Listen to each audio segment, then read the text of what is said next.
காய்கறிகளை விளைவிக்கும் முறையில் பூச்சிக்கொல்லி மருந்துகளை பயன்படுத்துவதால் நமக்கு ஏற்படும் தீங்குகளையும் அவற்றை தவிர்த்து இயற்கையான முறையில் உள்ள பூச்சிக்கொல்லி மருந்துகளை எவ்வாறு பயன்படுத்தலாம் என்பதை பற்றியும் நம்மிடையே பேச வருகிறார் டாக்டர் வின்சென்ட் அவர்கள். நிகழ்ச்சியில் நிறைவு பகுதியாக வரவிருப்பது சுற்றுச்சூழல்.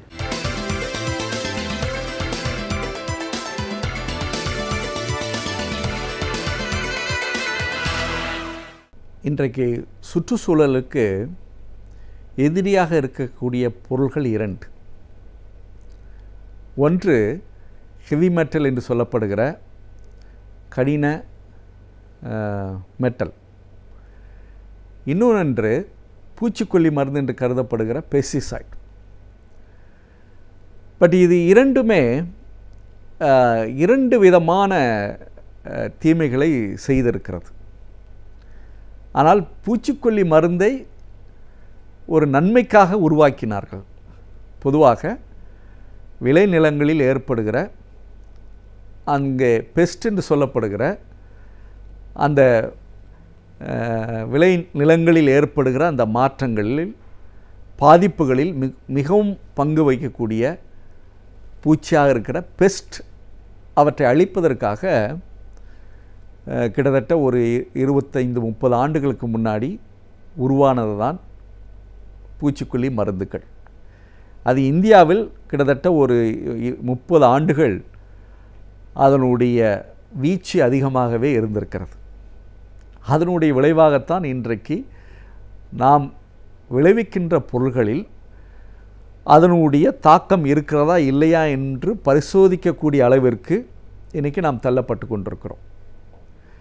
அதே நேரத்தில் இந்த பூச்சிக்கொல்லி மருந்துகளுடைய தன்மை பல வகையாக இருந்து கொண்டிருக்கிறது. சில நேரங்களில் உடலில் ஏற்படுகிற சில மாற்றங்கள், அது இரத்தத்தில் இருக்கலாம், அல்லது நம்முடைய தசைகளாக இருக்கலாம், அல்லது நம்முடைய நரம்பு மண்டலமாக இருக்கலாம். இவற்றை பாதிக்கக்கூடிய அளவிற்கு அந்த பூச்சிக்கொல்லியினுடைய மருத்துவனுடைய அந்த தன்மை மாறி இருக்கிறது என்பதை ஆராய்ச்சிகள் மூலம் நாம் கண்டுபிடித்திருக்கிறோம். இது ஒரு புதிய செய்தி அல்ல, ஒரு பழைய செய்தி தான். ஆனால் அவை ஏற்படுத்தி கொடுத்த அந்த மாற்றங்கள் இயற்கையாக நிகழ்ந்ததா என்று பார்த்தால், ஒரு பூச்சியை அழிப்பதற்காக நாம் பயன்படுத்திய அந்த பூச்சிக்கொல்லி மருந்து இன்றைக்கு நமக்கு ஒரு பெரிய பாதிப்பை, பாதகத்தை செய்திருக்கிறது என்று பார்க்கிற பொழுது அது காரணம் யார் என்று பார்த்தால், நாம் நம்முடைய விவசாயத்திற்கு பயன்படுத்துகிற இந்த பூச்சிக்கொல்லி மருந்துகளை சரியான விகிதத்தில் அதை காரணமாக இந்த மாதிரி ஒரு மாற்றங்கள் ஏற்பட்டிருக்கிறது. ஆனால் தான் இன்றைக்கு கிட்டத்தட்ட பல தொழிற்சாலைகள் இன்றைக்கி மூடப்பட்டு கொண்டிருப்பதனுடைய காரணமே இந்த பூச்சிக்கொல்லி மருந்துகள் மீண்டும் மேலும் நமக்கு பெரிய தீமையை கொடுக்கும் என்பதற்காகத்தான் இன்றைக்கு வெகுவாக குறைக்கப்பட்டு கொண்டிருக்கிறது என்ற செய்தியை அனைவருமே புரிந்து கொள்ள வேண்டும். ஆனால் தான் வழக்கம் போல் பூச்சிக்கொல்லி மருந்தை நான் பயன்படுத்தலாம் என்ற ஒரு சிந்தனையும் செயல்பாடும் இன்றைக்கு குறைந்து வந்து கொண்டிருக்கிறது. அதற்கு பல சட்டத்திட்டங்களும் தீட்டப்பட்டு கொண்டிருக்கிறது. அதனுடைய விளைவாகத்தான் அதனுடைய மாற்றாக ஏற்பட்டிருப்பது தான் பயோபெஸ்டிசைட். இந்த பயோபெஸ்டிசைட் எப்படி நமக்கு கிடைத்திருக்கிறது என்றால், பொதுவாகவே இயற்கையிலிருந்து இலைகளில், தழைகளில் அல்லது செடிகளிலிருந்து உருவாக்கிய அந்த பொருள்கள் தான் இன்றைக்கி பயோபெஸ்டிசைடு என்று சொல்லுகிறோம். நான் ஏற்கனவே குறிப்பிட்டது போல இயற்கையில் ஏற்படுகிற மாற்றங்களை தீர்க்கிற முறை இயற்கையோடு தான் இருக்கிறது. நாம் அது புதியதாக நாம் ஒன்றும் செய்ய முடியாது. ஆனால் தான் இன்றைக்கு இலைகளிலிருந்தும் தழைகளிலும் பொதுவாக வேப்ப மரத்தை எடுத்துக்கொள்வோம். வேப்ப இலையிலிருந்து இன்றைக்கி உற்பத்தி ஆகிற அந்த பொருள்தான் பல பூச்சிகளை, தாவரங்களுக்கு தீமை விளைவிக்கின்ற பூச்சிகளை கொள்கிற சக்தி இருக்கிறது. அவ்வாறு நம்முடைய இயற்கையாக வரக்கூடிய அந்த பயோபெஸ்டிசைடு என்று சொல்லப்படுகிற அந்த பொருள்களை நாம் பயன்படுத்துவதனால் அந்த பூச்சிக்கு மட்டும் பாதிப்பு ஏற்படுகிறது. அந்த செடிக்கோ அல்லது அதை உணவாக உண்ணுகிற நமக்கோ எந்த தீமையும் வருவதில்லை. இன்னும் சிறப்பாக சொல்ல வேண்டுமென்றால், விலங்குகளை இதை சாப்பிடுகிற பொழுது பூச்சிக்கொல்லி மருந்தை அடிக்கிற பொழுது அதனால் வருகிற அந்த உணவை அல்லது தழையை இலையை விலங்குகள் சாப்பிடுகிற பொழுது பெரிய பாதிப்பை அது சந்தித்திருக்கிறது. ஆனால் தான் இன்றைக்கு இந்த பயோபெஸ்டிசைடு என்று சொல்லப்படுகிற இயற்கையாக இலையிலிருந்து தலையிலிருந்து செடிகளிலிருந்து கிடைக்கக்கூடிய அந்த பூச்சிக்கொல்லி மருந்து பயோபெஸ்டிசைடு என்று நாம் சொல்கிறோம். அது இன்றைக்கு பெரிய நல்ல ஒரு மாற்றத்தை ஏற்படுத்தி தந்திருக்கிறது. ஏன் இந்த இரண்டு பொருள்களுக்கும் குணாதிசயங்கள் வழியாக பார்க்கிறது போது இரண்டும் ஒன்றாக நமக்கு தெரியலாம். ஆனால் இந்த பெஸ்டிசைடு என்று சொல்லப்படுகிற அந்த பொருள்களில் இருக்கிறவுடைய தன்மை என்னவென்று கேட்டால், அதில் இருக்கிற வேதிப்பொருட்கள் பொதுவாக இந்த செயற்கையான பெஸ்டிசைடு என்று சொல்லப்படுகிற அந்த பொருளில் 2 அல்லது 3 காம்பினேஷன் என்று சொல்லப்படுகிற அந்த வேதியியல் பொருள் இருப்பதனுடைய விளைவாக எளிதாக அந்த பூச்சியை கொல்லக்கூடிய அந்த தன்மை அதுக்கு அதிகமாக இருக்கும். ஆனால் நாளடைவில் அந்த பூச்சி அந்த தாவரத்திற்கு அல்லது பயிருக்கு ஏற்படுத்தி கொண்டிருக்கிற அந்த தீமை, அந்த பூச்சி எப்படி என்னவாறு மாறுகிறது என்றால், நாம் பூச்சிக்கொல்லி மருந்து அடிக்கிற பொழுது அதனுடைய அந்த 2 அல்லது 3 வேதியியல் பொருட்களை புரிந்து கொண்டு அதை உணவாக்கி கொள்கிற தன்மை இந்த பூச்சிகளுக்கு இருக்கிறது. அதனால்தான் சில நேரங்கள் விவசாயிகள் எவ்வளோ மருந்து அடித்து பார்த்தால் கூட அது சாகாதனுடைய அந்த விளைவாக சில நேரங்கள் அவங்களுக்கு கோபம் வந்து விடுகிறது, இல்லது பல இன்னல்களுக்கு அவர்கள் ஆளாகிறார்கள். பல நேரங்களில் பொருள் சேதம் ஏற்படுகிறது.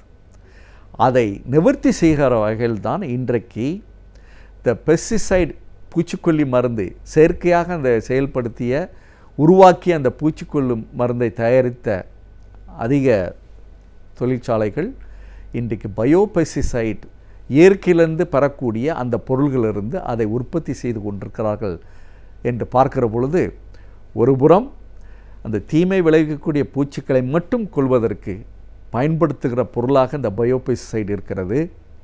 மற்றபடி அந்த தாவரத்திற்கோ நாம் அதை உணவாக உண்கிற பொழுது நமக்கோ எந்த பாதிப்பையும் ஏற்படுத்தாமல் இருக்கிறது என்ற ஒரு செய்தி இன்றைக்கி நமக்கு வந்திருப்பது என்பது மிகவும் முக்கியமானதாக இருக்கிறது. ஆனால் தான் இன்றைக்கு இயற்கையோடு வாழ்கிற முறையை நான் பல முறை சொன்னால் கூட சில நேரங்கள் நாம் புரிந்து கொள்ள வேண்டும். தீர்வு என்பது உடனே கிடைக்கக்கூடியதாக நாம் நினைக்கிற பொழுதுதான் சில நேரங்களில் நாம் பின்பற்றுகிற முறைகளும் தவறானதாக மாறிவிடுகிறது. பொதுவாக ஒரு பிரச்சனைக்கு தீர்வு வர வேண்டும் என்றால் அந்த தீர்வு நிரந்தரமாக இருக்க வேண்டும், ஏதோ தற்காலிகமாக இருக்கக்கூடாது. ஆனால்தான் இந்த பயோபெஸ்டிசைடு என்பது இன்றைக்கு ஒரு நிரந்தர தீர்வை கொடுக்கக்கூடிய ஒரு வாய்ப்பாக இருக்கிறது. ஆனால்தான் நம்முடைய பல நேரங்களில் நம்ம உணவுப் பொருட்கள், நான் ஏற்கனவே குறிப்பிட்டேன், மேலை நாடுகளுக்கு நம்ம ஏற்றுமதி செய்து கொண்டிருக்கிறோம் என்று. ஆனால் அவ்வாறு ஏற்றுமதி செய்யப்பட்ட பொருட்கள் மீண்டும் நம்மை நோக்கி திரும்பி வந்து விடுவதற்கே காரணம் என்னவென்று கேட்டால், நம்முடைய உணவுப் பொருட்கள் தரத்தோடு இல்லை என்பதற்கு மிக முக்கியமான காரணம் என்னவென்று கேட்டால் இந்த பெஸ்டிசைடு என்று சொல்லப்படுகிற இந்த பொருள்னால். இன்னொன்று ஹெவி மெட்டல் என்று சொன்னேன். ஹெவி மெட்டல் என்று சொல்லப்படுகிற அந்த தாது பொருட்கள் பல பொருள்களில் நாம் பயன்படுத்துகிறோம். ஏனென்றால் அந்த இயற்கையிலிருந்து வரக்கூடிய அந்த பொருளை பலவாறாக பயன்படுத்தி கொண்டிருக்கிறோம். ஆனால் இன்றைக்கி நாம் உண்கிற உணவிலும் சரி, இல்லை சாக்லேட் என்று சிறு குழந்தைகள் சாப்பிடுகிற அந்த சாக்லேட் பொருளில் கூட ஹெவி மெட்டல் இருக்கிறது என்று சொல்லப்படுவதற்கே காரணம் என்னவென்று கேட்டால் நம்முடைய அதனுடைய சுழற்சி முறை. ஆனால் தான் இன்றைக்கு இயற்கையில் சில நேரங்களில் விஞ்ஞான ரீதியாக அந்த கிருமியை, அந்த ஹெவி மெட்டலை ஒட்டுமொத்தமாக அழிக்கக்கூடிய அளவிற்கு இன்றைக்கி கிருமிகள் விஞ்ஞான ரீதியாக பயன்படுத்தி உருவாக்கி அதனுடைய தன்மையை என்னை குறைத்து கொண்டிருக்கிறோம். அதனால்தான் நம்முடைய ஒவ்வொரு பொருள்களிலும், அது உண்கிற உணவு, சிறப்பாக உண்கிற பொருள்களில் இந்த பொருள்கள், அது பெஸ்டிசைடாக இருக்கலாம் அல்லது ஹெவி மெட்டலாக இருக்கலாம், இவை எதுவுமே நம்முடைய உணவு சுழற்சியில் சேர்கிற பொழுது நம் உடலுக்கு பெரிய தீமை விளைவிக்கிறது என்பதை புரிந்து கொள்கிற பொழுது நம் தயாரிக்கிற ஒவ்வொரு உணவுப் பொருளும் சுத்தமானதாக இருப்பதோடு இல்லாமல் இது போன்ற பூச்சிக்கொல்லி மருந்தும் ஹெவி மெட்டல் என்று சொல்லப்படுகிற அந்த பொருளும் அற்று இருக்கிற பொழுது நம்முடைய சுற்றுச்சூழலும் நம்முடைய உடல் நலனும் மிகவும் சிறப்பாக இருக்கும். அதன் மூலம் நம்முடைய இயற்கை நமக்கு நன்கொடையாக தரக்கூடிய உணவுப் பொருட்கள் நமக்கு மருந்தாக இருக்கும், இல்லது விஷமாக மாறக்கூடிய தன்மை இருக்கிறது என்பதை புரிந்து கொள்கிற பொழுது இந்த மாதிரி பொருள்களை நாம் விளைவிக்கின்ற பொழுதும் அது உணவாக மாற்றுகிற பொழுதும் மிகவும் கவனம் செலுத்த நாம் முற்பட வேண்டும். அதன் மூலம் நமக்கு உணவே மருந்தாக இருக்கக்கூடிய அந்த பொருள்கள் நமக்கு தெளிவாக இருக்கும், நம்முடைய சுற்றுச்சூழலும் மிகவும் சிறப்பாக அமையும்.